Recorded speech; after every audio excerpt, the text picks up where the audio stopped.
Assalamualaikum warahmatullahi wabarakatuh. Kami dari mahasiswa Profesi Keperawatan Fakultas Keperawatan Universitas Airlangga akan melakukan PKRS tentang epilepsi. Apa sih epilepsi? Penyakit epilepsi atau AYAN merupakan kondisi yang dapat menjadikan seseorang mengalami kejang secara berulang. Epilepsi bisa menyerang seseorang ketika terjadinya kerusakan atau perubahan di dalam otak. International Language Against Epilepsy dan International Bureau for Epilepsy pada tahun 2005 merumuskan kembali definisi epilepsi, yaitu suatu kelainan otak yang ditandai oleh adanya faktor predisposisi yang dapat mencetus bangkitnya epileptik, perubahan neurobiologis, kognitif, psikologis, dan adanya konsekuensi sosial yang diakibatkannya. Definisi ini membutuhkan sedikitnya suatu riwayat bangkitan epileptik sebelumnya. Sedangkan bangkitan epileptik didefinisikan sebagai tanda dan atau gejala yang timbul sepintas atau transien akibat aktivitas neuron yang berlebihan atau sinkron yang terjadi di otak. Lalu apa saja sih penyebab epilepsi? Penyebab terjadinya epilepsi yaitu yang pertama cedera kepala, yang kedua stroke, yang ketiga tumor otak, yang keempat infeksi, contohnya meningitis dan encephalitis, yang kelima cedera atau kerusakan otak saat masih di dalam kandungan akibat infeksi atau nutrisi yang buruk pada saat kehamilan, yang keenam gangguan perkembangan, contohnya penyakit autisme, dan yang ketujuh yaitu kelainan genetik. Ada seseorang mengalami epilepsi, adalah tanda-tanda. Yang pertama yaitu matanya terbuka saat mengalami kejang. Lalu yang kedua, mengalami kejang tonik, di mana keadaan tubuh tiba-tiba menjadi kaku selama beberapa saat. Lalu yang ketiga, ada namanya kejang atonik, di mana keadaan tubuh tiba-tiba menjadi rileks.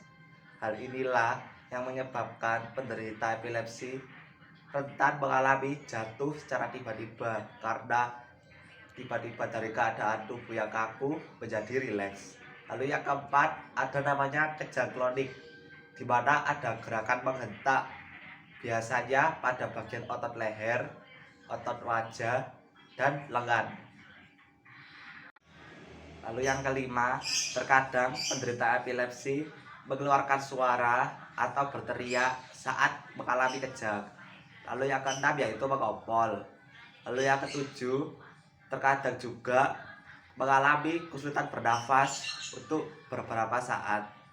Lalu yang terakhir, terkadang juga pada saat mengalami kejang, penderita epilepsi tidak sadarkan diri. Lalu bagaimana penata laksanaan epilepsi sendiri? Yang pertama yaitu bila menemukan pasien epilepsi mengalami kejang, yang pertama dilakukan yaitu pertahankan pernafasannya, jangan sampai ada pangkal lidah yang jatuh dan menghambat pernafasan. Lalu yang kedua, dapat diberikan diazepam sebanyak 5 mg bila berat badannya kurang dari 10 kg dan 10 mg bila berat badannya lebih dari 10 kg. Dan bila masih mengalami kejang, dapat diulang dengan selang waktu 5 menit. Dan bila setelah 2 kali pemberian diazepam masih mengalami kejang, segera bawa ke rumah sakit. Lalu yang kedua yaitu pemberian obat. Dalam pemberian obat sendiri mempertimbangkan usia, jenis kejang, kondisi penderita, dan yang terakhir obat-obatannya dikonsumsi oleh penderita epilepsi. Biasanya akan diresepkan obat anti kejang atau anti konvulsan. Untuk dosisnya sendiri, pertama-tama biasanya akan diberikan dosis yang rendah, namun akan ditingkatkan secara perlahan untuk melihat respon tubuh terhadap obat. Yang ketiga itu terapi bedah. Dalam terapi bedah ini diberikan bila penderita epilepsi telah mengkonsumsi obat selama 18 bulan namun tidak menunjukkan adanya perbaikan. Dalam terapi bedah ini akan dilakukan pemotongan otak yang menjadi fokus sumber epilepsi.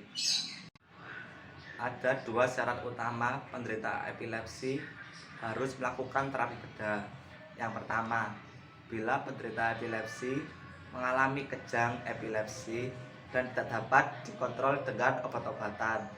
Lalu yang kedua yaitu bila penderita mengalami tumor otak kelainan pembuluh darah atau stroke yang dapat memicu kejang.